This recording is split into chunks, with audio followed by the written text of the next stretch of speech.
Chapter 120, Scribbles, Hanyu's POV. Hanyu trailed the others into Antony's rooms, and immediately everything became so much more unbearable. It felt like he hadn't been there in weeks.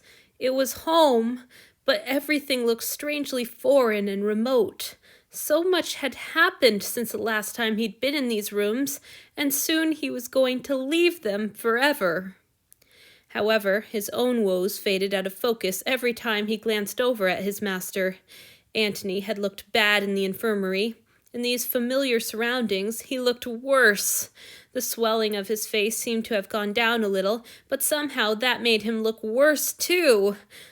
The more recognizable he was as Antony, the clearer it became that he was a miserable version of Antony in a great deal of pain. Then Lord Julia asked if Hanyu knew sign, and it was all he could do not to collapse into a weeping heap on the floor. Of course he didn't know sign. Why would he? That might have had the potential to make him useful, able to help his god and receive his orders, the orders Antony couldn't speak because his tongue was gone. That thought made Hanyu shudder no matter how many times he reminded himself that it would grow back. And Antony's tongue was gone because he'd saved his stupid, worthless slave. And now everything was terrible, and it was all Hanyu's fault. So of course he didn't know sign. Cloelia bounded away to get a tablet, and Hanyu had to fight the urge to wrap his arms around himself. He hadn't realized how soothed he was by her powerful, jovial presence until she was gone and he was alone with two far more godlike gods who stared grimly at one another. Their fingers flew. Hanyu wished Lord Julia would speak aloud, but as soon as she did, he wished she hadn't. She spoke in a low, unhappy tone about Lord Titus, about locking him up, and Hanyu's heart broke as he watched his master's face. If Antony had scowled and seemed angry at the prospect of imprisoning his brother, that would have been all right. Even weeping would have been better. Instead, he simply looked bleak and resigned, as though the feelings had been beaten out of him and all that remained was dull acceptance. When he signed, even the movements of his fingers seemed small and tired. They discussed Marcus next. Despite Hanyu's wretchedness, he couldn't help feeling a spark of savage joy at Lord Julia's refusal to treat the horrible god. That spark was extinguished when Lord Julia said gently that she and Lord Theo wanted to respect Antony's wishes. That was as it should be. He was their friend and leader. But he was Hanyu's master, his god. If anyone ought to be keeping Antony's wishes at the forefront of their mind at all times, it was Hanyu. And in that respect, Hanyu had failed utterly. He had only considered Antony's wishes that night to decide how best to go against them. The priests had known all along. He wasn't fit to serve the gods. No amount of training or etiquette could change the wrongness at his center. You couldn't turn a handful of mud into a jewel, no matter how you polished it. In his core, at the secret, shameful heart of him, Hanyu did not want to be an efficient, anonymous attendant. He wanted to be important. He wanted to be loved. As Marcus had seen, he would cling to his targets to try to make them love him, and the minute they drew back, he lashed out. Worthless, unforgivable. The priest knew, and Marcus knows. Does Antony? Well, if he didn't before, he does now. The shattered skull and lack of a tongue probably provide a certain clarity. Hanyu watched dully as his master and Lord Julia continued their conversation. His attention sharpened as Antony pressed two fists together and then jerked them apart, an unmistakable gesture of severing, and Lord Julia gasped. "Really?" she asked, then darted a glance at Hanyu. "Oh, gods! It's really happening. He told her he's sending me away. It's over. I had the best master in the world, and I ruined everything, and it wasn't even an accident this time. I did it on purpose. I disobeyed, and he doesn't want me anymore. Of course not. The whole point of a slave is that we obey. A slave who doesn't obey can't expect to be wanted anymore. Why did I ever let myself forget my place? Cloelia came back. She gave Hanyu a small wax tablet and a beautifully fashioned stylus. Then she and Lord Julia linked hands and left. Hanyu was alone with his soon-to-be former master. I can't get ahead of myself. I'm still his until he says otherwise, and he probably won't throw me out right now. Someone from the barracks wouldn't know his rooms and might have trouble fetching things for him while he's bedridden. Until Asao is well enough to serve him again, or until he gives Asao to Thad and gets an entirely new attendant for himself, I need to do my best. How may I serve you, my lord? He ventured at last. Antony turned his hand over on the bedsheet, palms up, a clear gesture of request. It took Hanyu an embarrassingly long time to realize what his god was asking for. Idiot! Of course he wants the tablet. How is he supposed to give you his orders without it? When Hanyu tried to press the required items into his hand, however, Antony pushed the tablet and stylus onto the bed next to him and locked his fingers around Hanyu's. My lord? Hanyu asked, puzzled. Did the god want to feed? He leaned closer to offer his neck, but Antony was tugging his hand and rolling his eyes exaggeratedly towards the other side of the bed. The side where Hanyu used to sleep, a handful of hours and a lifetime ago. On the bed, my lord? But Lord Julius said... His master was bedridden, of course, and if he wanted to punish Hanyu, that would mean that Hanyu had to get on the bed with him. But what about the sheets Antony fussed over so much? And should he really be exerting himself with a physical punishment right now? If the god just wrote out what he wanted Hanyu to do to himself, he would obey. There was no need for his master to restraining his already broken body for something like this. But it wasn't Hanyu's job to question or offer alternatives. He just needed to obey. Why could he never remember that? He settled his hands and knees gingerly on the mattress and crawled up towards the waiting god. His heart pounded wildly as he looked more closely at the long, sharp writing stylus that lay next to Antony's hand. Was that what he planned to use? Where? Would he stab Hanyu through the tongue? Take his eye to show him how Asao felt? That would be more than fair, but it seemed unlike Antony to maim him and then banish him. His god was too wonderful and considerate to burden any of his followers with an injured attendant. Did that mean...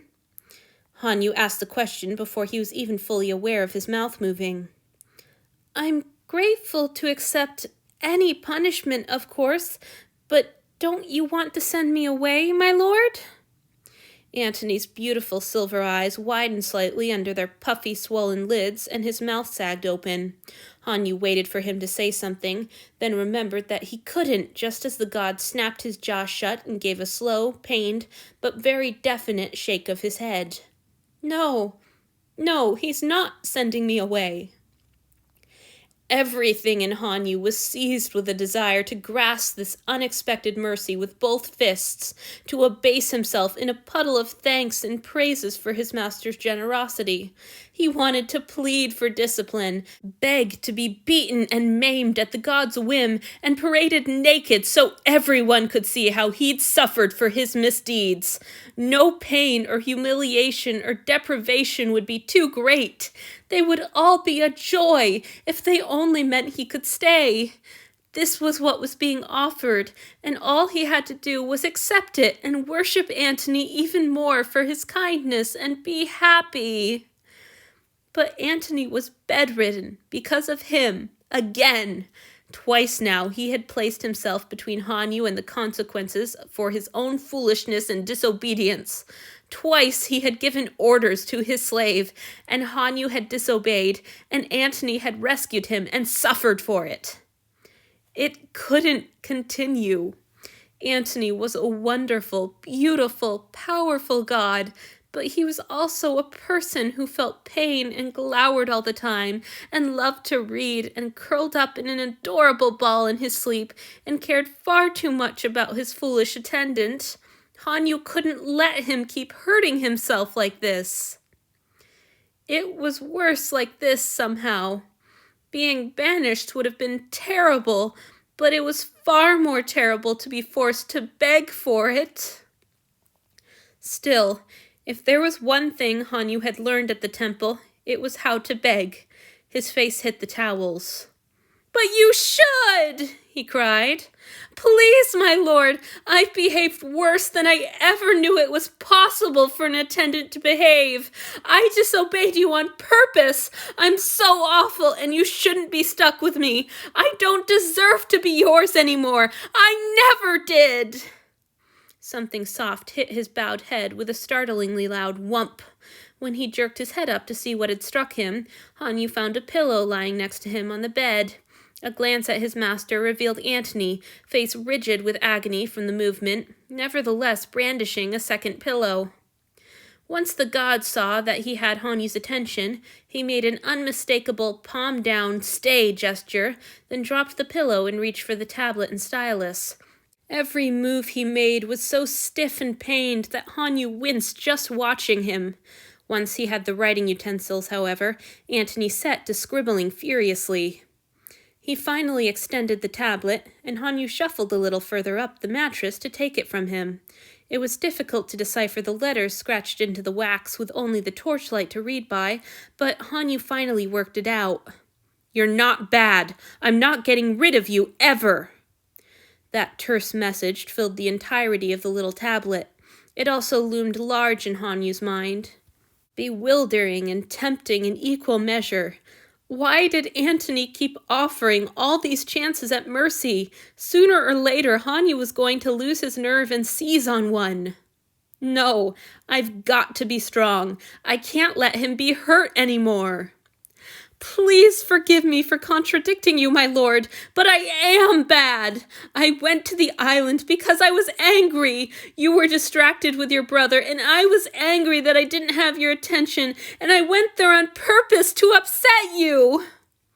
Antony only nodded. He didn't need to write or sign anything. Hanyu could easily interpret his look. "I know." If he knew, why wasn't he angry and eager to be rid of his horrible attendant? Hanyu needed to spell things out more clearly. "You were upset about your brother. You were miserable and worried, and all I could think about was myself and my own hurt feelings. It was awful of me." Antony's face creased in frustration, and he grabbed for the tablet. Breath exploded from him in an anguished wheeze as he reached forward, and Hanyu rushed to press it into his hands. Antony rubbed his previous words out with the smooth end of the stylus, then began scratching away once more. "It was thoughtless. I've done much worse. You stay." "But you shouldn't have to think of me," Hanyu wailed. "You shouldn't always have to be worried that if you ignore your slave, he'll go running off to disobey you. You shouldn't have to think about me so much, and you got hurt for me again. That's not how it's supposed to be. Gods don't do that kind of thing. You're one of the three, and you've been beaten for me twice, and I don't even matter." Antony's eyes widened again. Before Hanyu could begin interpreting the expression, his master clawed for the tablet so fiercely that if Hanyu hadn't given it to him, he suspected that the god would have lunged over and snatched it, broken bones and all. When Antony was finished writing and shoved the tablet back at him, he was scowling so darkly that he almost looked like his usual self, and Hanyu's heart gave a painful squeeze of longing. "Don't be stupid. You matter so much." "But I don't," Hanyu cried, refusing to let himself be swayed by the blissful comfort of those words. "You could trade me for anyone else in my cadre, and they'd serve you twice as well." Antony reclaimed the tablet. "I don't want any others, just you." But I'm bad." Hanyu's voice was growing weaker with each argument, his conviction swallowed up in the magnitude of these incredible, unbelievable words his master was showering on him. I'm over-emotional and disobedient, and I talk too much, and I got you hurt. You didn't hurt me. Marcus did. You're wonderful. I'm not. Hanyu was proving his own points even as he sobbed them out. A good attendant would at least apologize for contradicting his god. I've always been needy and bad. The priests were right, and so was Marcus. I'm just a parasite. Antony snatched back the tablet. I drink blood. If someone's a parasite, it's not you.